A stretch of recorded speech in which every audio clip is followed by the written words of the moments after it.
იმედის დილა კულტურის ამბებით ბრუნდება პირდაპირ ეთერში. საქართველოს პარლამენტის ეროვნულ ბიბლიოთეკაში ფოტოგამოფენა სახელწოდებით სათაური გაიმართა. სხვადასხვა თემატიკის, მათ შორის თეატრი, პორტრეტი და მსოფლიოს სხვა ქვეყნებში მოგზაურობისას გადაღებული ფოტოები, ახალგაზრდა ფოტოგრაფ დიმას არალიძეს ეკუთვნის. ავტორის სულ 70-მდე ნამუშევარია წარმოდგენილი.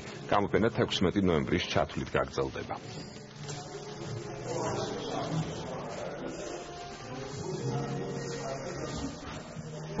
როდესაც ვიღებ ფოტოაპარატს და ვიღებ, მე მოვიწყდება ჩემი თავი, უბრალოდ საერთოდ კარგი მოხდა ჩემს ირგვლივ, ჩემს ცხოვრებაში, ან ცუდი არ აქვს მნიშვნელობა, ყველაფერი მოვიწყდება.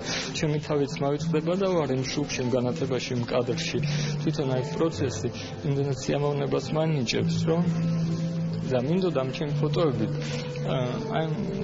გამიზიარებინა ის ახტაცება, რომელსაც ვქნობ ამ ფოტოს გადაღების დროს. ამაღელვებელი არის ეს ყველაფერი, იმიტომ რომ ჩემთვის პირადად პირველ რიგში ფასეული არის ის, რომ ეს არ არის უბრალოდ მოგზაურის ან ჩვეულებრივი მოქალაქის თვალით დანახული სამყარო და კადრები, ეს არის ხელოვანი ადამიანის თვალით დანახული პატარა ისტორიები და პატარ-პატარა სიუჟეტები.